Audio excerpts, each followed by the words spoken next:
que Nantes soit sur une bonne ou une mauvaise dynamique, je dirais que pour nous, ça ne change pas grand-chose. C'est une sorte de derby. Les joueurs connaissent l'importance de ces matchs-là par rapport à l'identité club, par rapport à nos supporters. Donc c'est un match avec une petite suprématie en jeu et les joueurs l'aborderont de la même façon qu'on a pu aborder les matchs face à Toulouse.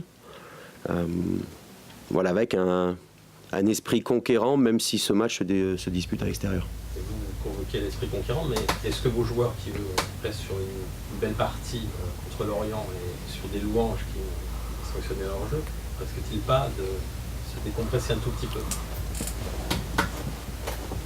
Non, je pense pas. J'espère pas. Mais ça, on pourra en parler demain soir, après le match. Le côté de se relâcher, non, je pense pas. Il reste 2 matchs de championnat, un match de coupe. C'est bientôt les vacances. Je pense que tout le monde aura besoin de cette semaine de vacances, mais on a à cœur de bien finir. Parce qu'on sait que la deuxième partie de championnat va dépendre aussi de ces 2 matchs de championnat. Ou nos objectifs peuvent dépendre de ces 2 matchs de championnat. Julien Faubert disait on a besoin de s'étalonner par rapport à un concurrent direct. Nantes, c'est totalement le cas. Quoi. Tu penses ça? S'étalonner, on est quand même à mi-saison. Je pense qu'on peut situer, notre niveau général aujourd'hui. Ce qui est important, c'est comme on l'a dit dans les dernières semaines, c'est de rester dans ce groupe d'équipes qui pourchassent les 2 premières, même si ce groupe-là pourchassera ces 2 équipes jusqu'à la fin, mais sans jamais les toucher. Il faut rester dans ce groupe-là parce qu'il y a des belles places à jouer pour la fin de saison, même s'il reste encore beaucoup de matchs. Pardon. Et puis marquer le coup à l'extérieur, c'est ce qu'il disait aussi, avoir un gros match, peut-être une belle performance à l'extérieur. Oui, même si je pense qu'à Nice on avait fait une belle performance. Bon, ça remonte déjà il y a quelques mois. C'est vrai que depuis on a été plus en difficulté à l'extérieur, pourtant on met les mêmes... on ne change pas notre philosophie de jeu, on ne change pas nos systèmes, on ne change pas nos animations, mais on fait aussi face à des adversaires qui ont envie de... Quand ils jouent à domicile, ont envie de faire plaisir à les supporters, envie de prendre les points pour leur permettre d'atteindre des objectifs, donc c'est jamais facile.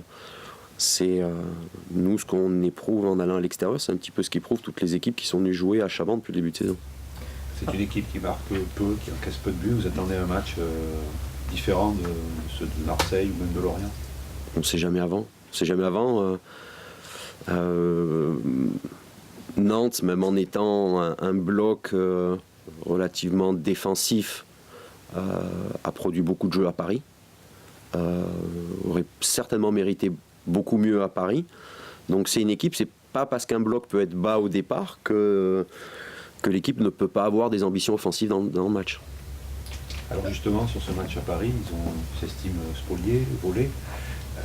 Vous avez joué le Paris Saint-Germain 8 jours après qu'ils se soient même sentis spoliés lors du match de Lens. Là, c'est Nantes qui sera dans cette situation-là. Vous ne craignez pas que... Non, pas du tout. On a vu ce que ça a donné 8 jours après au niveau de l'arbitrage. Je veux dire, vous ne pensez pas à ce que ça se reproduise éventuellement? Je peux pas imaginer un seul instant M. Lannoy être dans un état d'esprit comme ça. C'est un arbitre avec beaucoup d'expérience, qui a déjà arbitré des gros matchs et tout le club de Bordeaux, les joueurs, le staff lui font confiance de toute façon pour faire le job. Comme les joueurs vont faire le job, l'arbitre aussi le fera. Après, on reste tous des hommes, donc des erreurs techniques, les joueurs en font, des erreurs d'interprétation, les arbitres en font, mais ça fait partie du foot. Ça devient embêtant quand ça vient de manière systématique. Mais moi, je prends un exemple, le week-end dernier face à Lorient, sur le pénalty non sifflé, sur la main, il y a l'arbitre qui est venu vers moi, m'a expliqué pourquoi il n'est pas sifflé pénalty, et voilà, on passe à autre chose. C'est bien d'avoir des explications, d'avoir de la communication. Ce qui est embêtant, c'est que la même action à Evian, elle est sifflée. Oui, mais c'est un match différent, c'est pour Lyon, c'est pas, nous, ça ne nous concerne pas.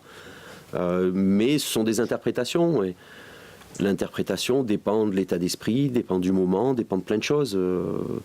on connaît l'impact du contexte sur une décision qu'on peut prendre. Mais c'est pas que pour les arbitres, c'est pour les joueurs, mais c'est également dans la vie de tous les jours.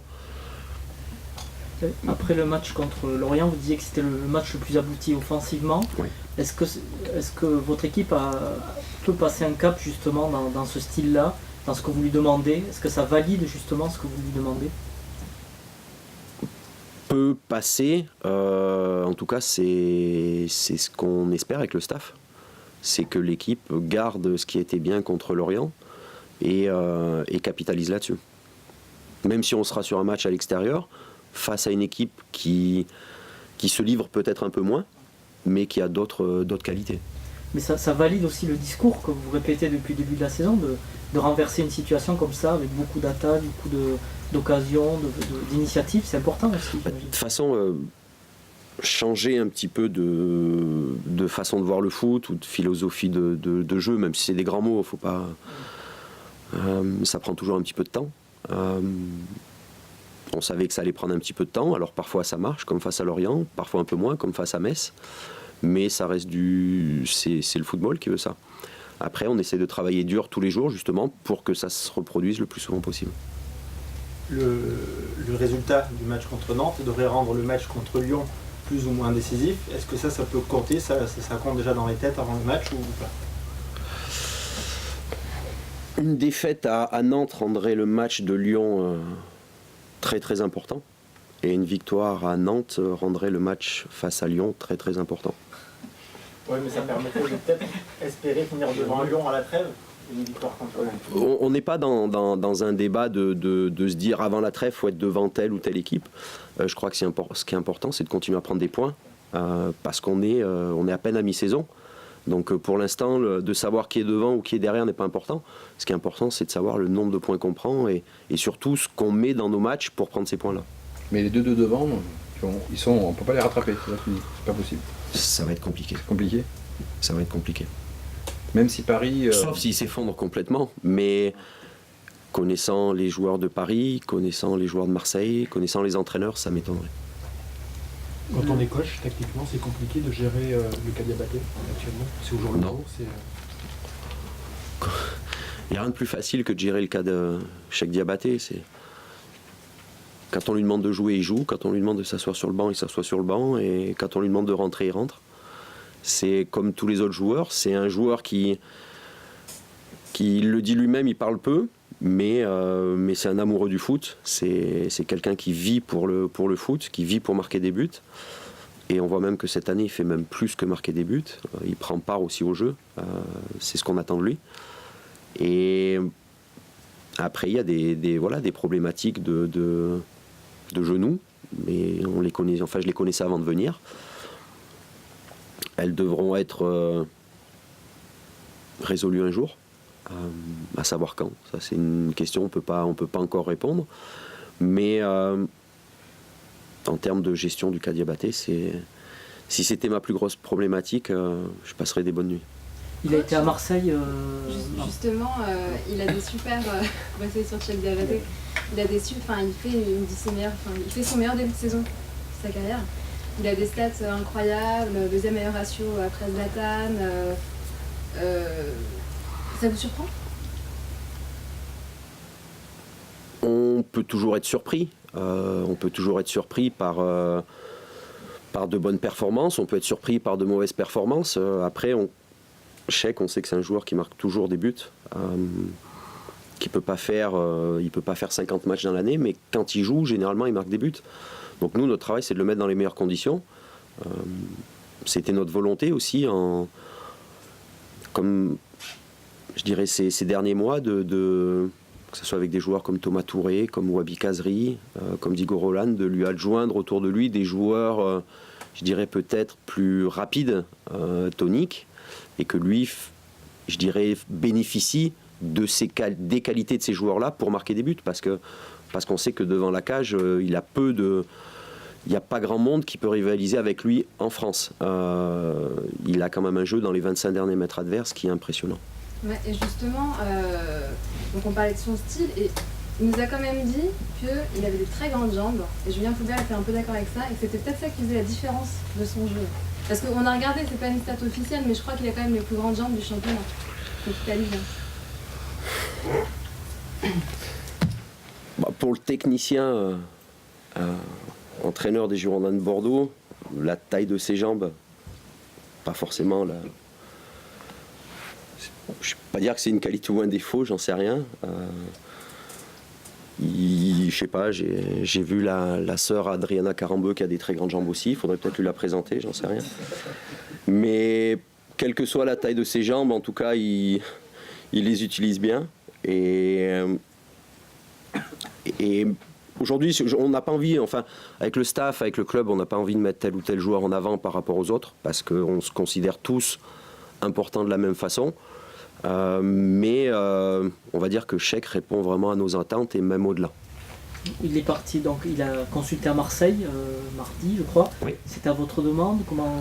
Ça faisait un petit moment qu'on en a parlé avec Cheikh. Il fallait juste trouver à un moment donné, il y avait beaucoup de matchs récemment, donc c'était toujours un peu compliqué de lui faire rater une ou deux séances d'entraînement. Donc là, c'était un peu moins embêtant mardi, c'est pour ça qu'on l'a envoyé là-bas. Mais ça ne veut pas dire que c'est pour prendre une décision tout de suite, c'était pour avoir des avis supplémentaires. Il est opérationnel pour samedi? Oui.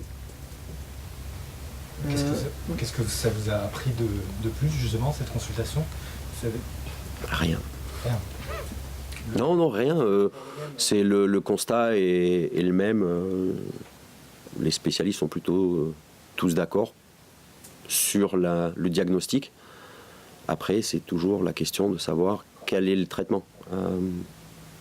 Et ça peut varier d'un spécialiste à un autre. Samedi, il y aura HB Jug dans les buts. Comment on prépare est-ce qu'il faut le préparer spécialement comment on le prépare? C'est un jeune gardien. Est-ce qu'il faut faire quelque chose de particulier? Ça fait des mois qu'il se prépare. Oui, tout à fait. Donc là, il doit être bien prêt. Là. Est-ce qu'il y aura un discours quand même? Est-ce que vous allez lui parler? Non, pas spécialement. S'il est là, s'il joue, c'est qu'il a le niveau pour jouer. Donc il n'y a pas de préparation spéciale à lui faire. Il va juste passer une semaine, 2 semaines, 3 semaines, je ne sais pas, dans la peau d'un numéro 1. Et c'est à lui de vivre avec ça. Mais je pense que quand on est gardien remplaçant, on travaille dur toute l'année justement pour avoir des moments comme ça. Donc c'est un peu pour lui la concrétisation du travail, de l'excellent travail qu'il fait depuis le début de saison. Parce qu'il est en fin de contrat, donc c'est aussi un petit examen de passage peut-être aussi. Peut-être pas. Un gardien remplaçant ne juge pas uniquement sur sa capacité parfois à remplacer le gardien titulaire quand ce dernier est blessé, mais c'est également sur son attitude, sur son implication tous les jours à l'entraînement. C'est un gardien qui n'hésite pas à faire durable quand on a nos attaquants qui veulent travailler plus. Et ça a autant de valeur à mes yeux que sa performance quand il va jouer. Vous l'avez découvert Je ne connaissais pas avant de venir, oui. Qu'est-ce que vous en pensez?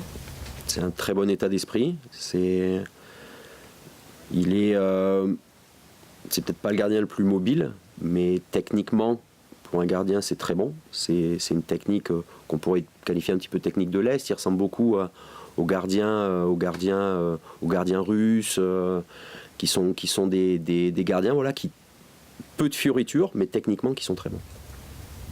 Il y a juste une question pour terminer. Sur la Coupe de la Ligue mercredi, oui. À Lille, est-ce que on en parlait tout à l'heure avec Julien Faubert, c'est une compétition qui vous tient à cœur aussi?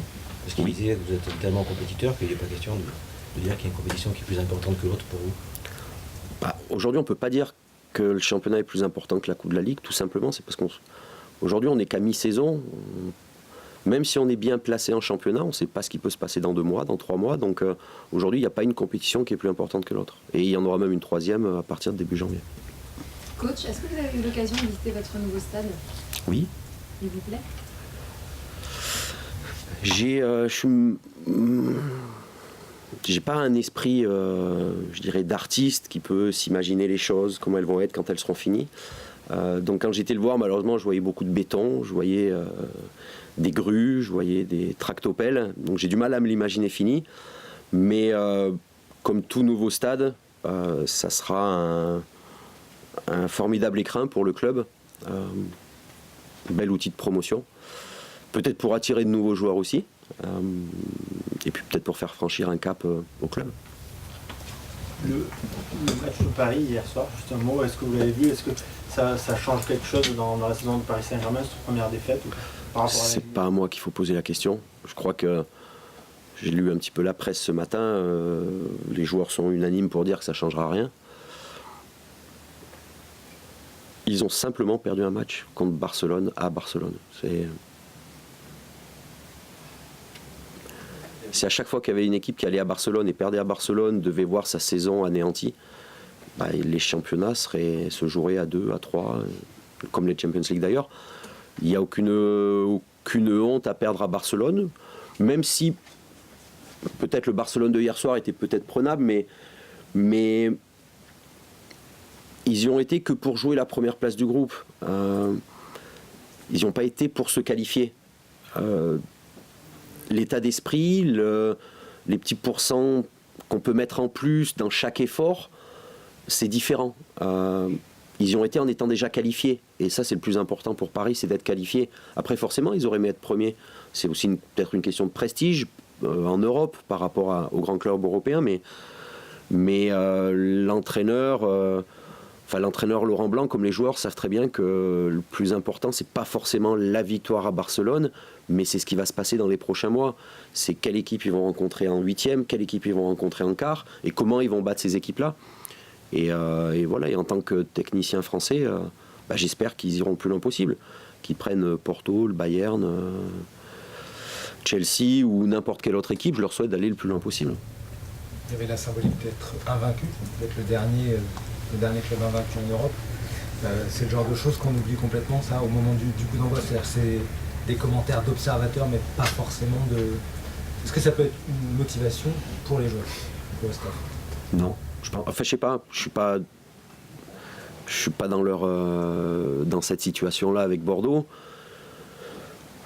J'ai jamais fait de saison non plus en restant invaincu avec le Bayern, même si je suis resté longtemps.